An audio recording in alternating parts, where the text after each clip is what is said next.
안녕하세요. 오늘의 사연입니다. 구독과 좋아요 한 번씩 부탁드릴게요. 바로 사연 시작하겠습니다. 제 이름은 이하연이고 올해 31살입니다.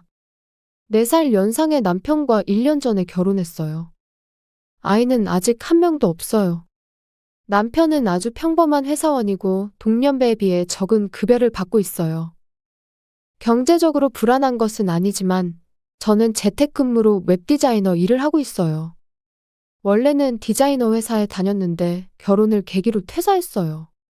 그래도 그동안 갈고 닦은 실력을 그대로 방치하는 것은 왠지 아깝다는 생각이 들어 결혼한 지 반년도 안 돼서 혼자서 일을 시작했어요.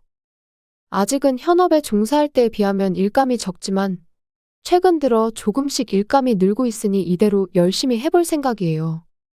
그래, 이왕 가진 기술을 썩히는 건 아깝지. 무리하지 않는 선에서 일하는 건 찬성이야. 라며 응원해주고 있어요. 그런데 제 생활에 큰 변화가 생긴 사건이 있었어요. 어느 날의 일입니다. 시아버지가 교통사고로 돌아가신 거예요. 아직 젊으시고 몸도 건강하셨는데 함께 살던 시어머니와 시누는 큰 충격을 받았어요. 어쩌다가 교통사고를 당했나는 물음에는 남편도 아버지와 이렇게 빨리 헤어질 줄은 몰랐다며 소식을 들었을 때 깜짝 놀랐다고 했어요. 그래도 여러 가지 절차가 필요했어요. 시어머니와 시누는 충격에서 벗어나지 못한 채 정신을 차리지 못하는 것 같았어요. 결국 남편과 제가 여러 가지 절차를 밟고 장례식 준비를 했어요. 이후 시아버지의 장례식을 무사히 마치고 앞으로의 일을 논의하게 되었어요. 시어머니와 시누는 시댁을 떠나는 것만은 원치 않는다고 하더라고요. 추억이 담긴 이 집을 팔 수는 없어. 하지만 두 사람이 살기에는 시댁 집이 너무 컸어요. 시어머니와 시누 두 명이 감당할 수 있을지 조금 걱정스러울 정도예요. 남편도 같은 생각을 하는 듯 했어요. 엄마, 이 집에 계속 살고 싶은 마음은 알겠는데 누나와 둘이서 살기에는 관리비가 너무 부담되지 않겠어? 아, 그런 문제는 이미 해결 방법이 있지. 너희들이 이 집으로 이사를 오면 되잖아. 네 누나랑 함께 빈 방을 청소해놨으니 들어와서 여기서 살도록 해. 라며 동거 이야기를 마음대로 진행했어요. 게다가 방까지 청소해 놓다니 너무 계획적인 거 아닌가. 저는 시댁에서 함께 살 생각이 전혀 없었어요. 남편도 어떻게 해야 할지 고민하는 것 같았어요. 어머님, 동거 이야기는 잠시 보류해 줄 수 없을까요? 너무 갑작스러워서 저희도 얘기를 나눠봐야 할 것 같아요. 맞아. 엄마, 우리도 생각 좀 해보게. 대답은 조금 기다려줘요. 알겠어. 너희들을 위해 방 청소를 열심히 해놨어. 급하게 결정하지 않아도 괜찮아. 분명 좋은 대답을 해줄 거라 믿어. 시어머니는 대답을 보류해 주시긴 했지만 동거하겠다는 의지가 가득했어요. 그날은 대답을 하지 않았고 집으로 돌아왔어요. 어머님과 형님이 내 일을 이해하지 못할 것 같아. 얼마 전까지만 해도 내가 일한다고 컴퓨터 앞에 앉아 있으니까 놀고 있는 거 아니냐고 하셨어? 확실히 두 사람은 재택근무 같은 걸 잘 모르니까 그렇게 볼 수도 있지. 하지만 그 문제만 해결하면 동거해도 괜찮지 않을까? 아니야, 괜찮을 리가 없어. 동거하면 어머님도 형님도 나한테 집안일을 다 떠맡기려고 할 거야. 그런 건 절대 싫어. 그래도 그 큰 집에 남자가 없으면 좀 힘들지 않을까 싶어. 응? 당신은 동거하고 싶은 말투네. 뭐, 엄마랑 누나한테는 내가 잘 말해 놓을 테니까 우리 동거하는 걸로 하자. 남편은 아주 쉽게 결정을 내렸어요. 남편은 원체 상냥한 사람이긴 하지만 한 번 말한 건 굽히지 않는 고집스러움도 있어요. 결국 제 문제는 아무것도 해결되지 않은 상태에서 동거만 결정됐어요. 시댁으로 이사하는 날, 저는 시어머니와 시누에게 이것만은 지켜주었으면 하는 3가지를 제시했어요. 첫째, 제가 일하는 동안에는 절대 방에 들어오지 말 것. 둘째, 분담된 집안일 외에는 하지 말 것. 셋째, 돈을 빌리거나 빌려주지 말 것. 굳이 그런 거 써주지 않아도 그 정도는 지킬 거야. 시어머니가 웃으며 말했지만 이 두 사람은 절대 지키지 않을 것 같다는 생각이 들었어요. 제 예감은 바로 적중했어요. 신우는 프리랜서인데다 일이 많지 않아 집에 있는 시간이 많았어요. 그래서 이 집의 가사 분담은 저와 시어머니, 신우 3명이 하게 되었어요. 동거 시작 후 일주일 정도는 이 분담이 지켜졌어요. 하지만 이 약속을 깨뜨린 건 역시 신우였어요. 오늘은 평소보다 퇴근이 늦을 것 같아. 그래서 청소는 올케한테 좀 부탁할게. 라며 웃으며 나가버렸어요. 시어머니는 이제야 자리 잡고 제대로 일하려나 보네. 미안하지만 며느리가 청소 좀 해주도록 해. 라며 저에게 떠맡기고 방으로 들어가셨어요. 그 뒤로는 점점 더 제 가사 분담이 늘어났어요. 결국 제가 절대 안 된다고 말했던 집안일까지 도맡아 하게 되었어요. 그러다 보니 제가 낮에 일할 수 있는 시간은 점점 짧아졌어요. 운 좋게 일감은 계속 늘어나는데 어쩔 수 없이 낮에 하지 못한 일을 잠자는 시간을 줄여서 할 수밖에 없었어요. 짧아진 수면 시간으로는 육체적 피로와 정신적 피로를 회복할 수 없었고 갈수록 피로가 쌓여갔어요. 왜 퇴근이 늦는지 의심스러운 신우와 외출을 하고 싶어하는 전업주부인 시어머니를 위해 이렇게 희생을 해야 하나 싶은 생각이 들었어요. 남편에게도 상담을 해봤지만 얘기해볼게 라고만 말하며 저와의 이야기를 서둘러 끝내려고 했어요. 게다가 제 이야기를 전달할 기미도 보이지 않았어요. 무관심한 태도로 일관하는 남편에게 분노를 갈수록 느끼고 있었어요. 제가 혼자서 집안일을 하며 하루를 보내고 있던 어느 날이에요. 저녁 식사 후 혼자서 설거지를 하고 있는데 시어머니가 여행 책자를 펼치셨어요. 니들 아빠는 함께 갈 수 없게 됐지만 매년 하던 가족 여행을 갈까 싶어. 시어머니의 목소리는 매우 즐거워 보였어요. 하지만 저는 궁금한 게 가족여행 멤버에 저도 포함되는 건지 궁금했어요. 이 가족들 여행에 적극적으로 참여하고 싶은 것도 아니기에 조용히 있기로 했어요. 여행 이야기는 계속 진행되었고 올해는 멋진 온천으로 놀러 가기로 한 것 같아요. 제가 설거지를 마치고 거실로 향하자 어머, 설거지 다 끝났어? 올해 여행은 온천에 가기로 했어. 저도 같이 가는 거예요? 당연하지. 2주 뒤에 갈 거니까 일정을 비워둬. 이렇게 해서 저는 처음으로 시댁 식구들과 함께 여행을 가게 되었어요. 저는 어떻게든 일정을 짜서 시간을 만드는 데 성공했어요.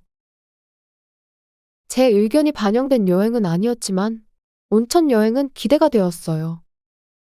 내일 여행에 대비해 전날 밤 집 청소를 모두 끝마쳐 놓았어요.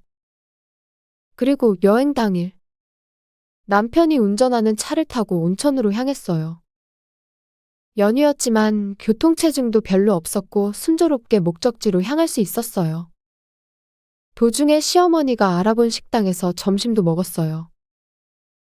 그러고 보니 이번 여행 경비에 대해 이야기를 나누지 않았는데 이번 여행 경비는 시어머니가 모두 부담했다고 하네요.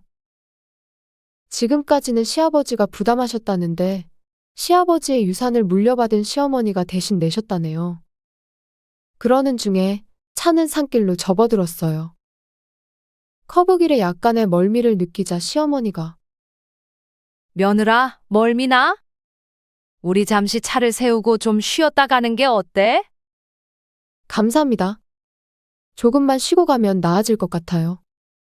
남편이 차를 갓길에 세웠고 저는 차에서 내려 바깥 공기를 마셨어요. 차에서 내린 사람은 저 혼자였어요. 먼 산을 바라보며 잠시 심호흡을 반복하고 있었는데 뒤에서 쿵 하는 소리가 났어요. 제가 뒤를 돌아보니 남편은 시동을 걸고 있었어요.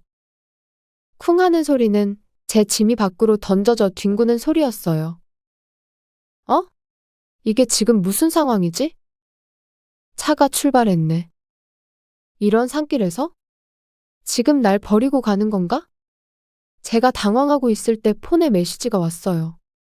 그건 시어머니가 보낸 메시지였어요. 아직 집안일 할 거 남아있지 않아? 얼른 집에 돌아가서 남은 집안일이나 해도. 다음으로 신우에게도 메시지가 왔어요.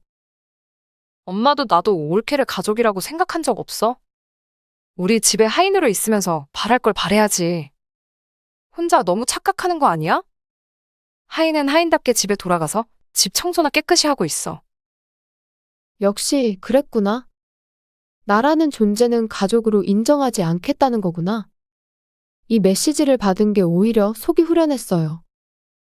저는 폰의 지도를 의지해 집으로 향했어요. 왔던 길로 돌아간다면 대중교통이나 택시를 잡을 수 있을 것 같았거든요. 그렇게 생각하며 저는 산길을 계속 내려갔어요. 산을 다 내려가니 마침 버스 정류장이 있었어요. 게다가 운 좋게도 곧바로 버스가 왔어요. 버스에 올라타고 역에 도착하니 오늘 중으로 집에 돌아갈 수 있을 것 같았어요. 기차를 타고 이동을 하다 보니 피로가 누적된 탓에 잠이 쏟아졌어요. 눈을 떴을 때는 익숙한 동네가 보였어요. 그리고 집에 들어가서 추위에 떨은 몸을 따뜻하게 하려고 목욕물에 몸을 담궜어요. 목욕하는 동안 아무 생각 없이 폰을 보다 보니 산간 지역에서 폭설이 내렸다는 대대적인 뉴스가 나오고 있었어요. 산길에서 미끄러져 사고가 난 차량도 나왔는데 이때 폰에 진동이 왔어요. 혹시나 업무 관련한 게 아닐까 싶어 폰을 확인해 보니 시어머니가 메시지를 보냈어요. 며느라, 뉴스 봤어? 우리 차가 눈길에서 미끄러졌어. 그래서 지금 애들이 크게 다쳤어. 나 혼자 있으려니 벅차서 그런데 지금 병원으로 좀 올래? 뉴스에 나오던 사고 현장에 보이던 차가 바로 우리 집 차였어요. 어쩐지 낯익은 차라고 생각했어요. 그런데 시어머니의 메시지에 뭐라고 답장을 해야 할지. 저를 가족으로 생각하지 않는다고 말한 건 분명 시어머니였는데 불과 몇 시간 전에 했던 말인데 어떻게 저렇게 뻔뻔할 수 있을까? 정말이지 너무 어이가 없었어요. 시어머니한테 또 메시지가 왔어요. 이미 읽었다는 건 보고 있다는 뜻이겠지? 빨리 답장해. 가족이 아니라고 한 건 어머님이잖아요? 저는 이 집 파인이라 집에서 집안일 하고 있을게요. 그 말들 다 농담인 거 몰라? 그걸 진지하게 받아들였어? 왜 이렇게 소심한 거야? 그런 투정할 시간 있으면 얼른 병원에 와서 거들도록 해. 저는 더 이상 연락할 생각이 없어 그 다음부터는 메시지를 읽지 않았어요. 그런데 이 3일 후 남편과 신우에게서 연락이 오기 시작했어요. 얼른 병원에 와. 문병도 안 오다니 인정머리가 없네. 우리가 얼마나 지금 아픈지 몰라. 등에 메시지가 왔지만 저는 모두 무시했어요. 그리고 사고가 난 지 일주일이 지났을 때쯤 시댁 식구들이 모두 집으로 돌아왔어요. 남편은 다리 골절, 신우는 갈비뼈 골절, 시어머니는 찰과상 정도인 것 같았어요. 저를 발견하자마자 시어머니와 신우는 인정머리 없는 것. 사고 나서 병원에 좀 오라는데 그걸 한번 안 와. 너 같은 건 우리 가족으로 절대 인정 못해. 아들, 당장에 이혼하도록 해. 어머님, 그날 저를 혼자 두고 간 거 저는 절대 용서할 수 없어요. 원하시는 대로 이혼 신고서에 서명도 해놨어요. 남편은 제가 서명한 이혼 신고서를 보더니 깜짝 놀란 표정으로 울먹이며 말했어요. 여보, 지난번에 정말 미안해. 나는 시키는 대로 할 수밖에 없었어. 정말로 내 진심이 아니었어. 그러니 이혼만은 다시 생각해줘. 어머, 이런 건 또 처리하는 게 빠르네. 자, 아들. 서명해놨다고 하니 너도 허튼 생각하지 말고 얼른 서명하도록 해. 남편은 저와 이혼하고 싶지 않다고 했지만 시어머니를 거역할 수 없는지 이혼 신고서에 서명을 하기 시작했어요. 서명을 마치자 시어머니는 의기양양하게 제출하러 나가버렸어요. 이제 이혼된 거니까 당장 이 집에서 나가. 더 이상 너 같은 거랑 한 지붕에 있기 싫으니까. 말하지 않아도 나갈 거예요. 한 가지 충고 하나 해드릴까요? 그렇게 자기 분수도 모르고 돈 쓰다가 큰 코 다칠 겁니다. 그리고 앞으로 제 앞에 나타나면 경찰에 신고할 거니까 명심하세요. 그렇게 저는 일주일 동안 정리한 짐을 들고 시댁을 박차고 나왔어요. 그로부터 3개월이 지났을 때예요. 저는 혼자 살 만한 곳을 구했고 하던 일이 잘 풀려서 수입도 꽤 늘었어요. 혼자 사는 삶의 여유를 만끽하고 있을 때 전 시어머니에게서 메시지가 왔어요. 며느라, 우리가 잘못 생각했어. 제발 아들이랑 다시 합치지 않을래? 제가 답장을 할까 말까 고민하고 있을 때 또다시 시어머니의 메시지가 왔어요. 다음 달에 전기가 끊길 것 같아. 이 추운 날씨에 전기가 끊길 거 생각하니 너무 무서워. 얼마 전까지만 해도 우린 가족이었잖아. 가족끼리는 서로 돕고 살아야지. 남한테 그런 부탁을 하시는 건 실례 아니에요? 저보고 가족이 아니라 하인이라고 했잖아요. 이제 와서 뻔뻔하게 가족이라니 한심하네요. 저는 즉시 모든 전화번호를 차단해버렸어요. 역시나 제 예상대로 되는 것 같았어요. 왜냐하면 제가 시댁에서 살 때 남편의 월급으로는 생활할 수 없었거든요. 신우는 자기가 번 돈은 자기 거라며 단 1원도 생활비에 보태지 않았었고 시어머니도 마찬가지였어요.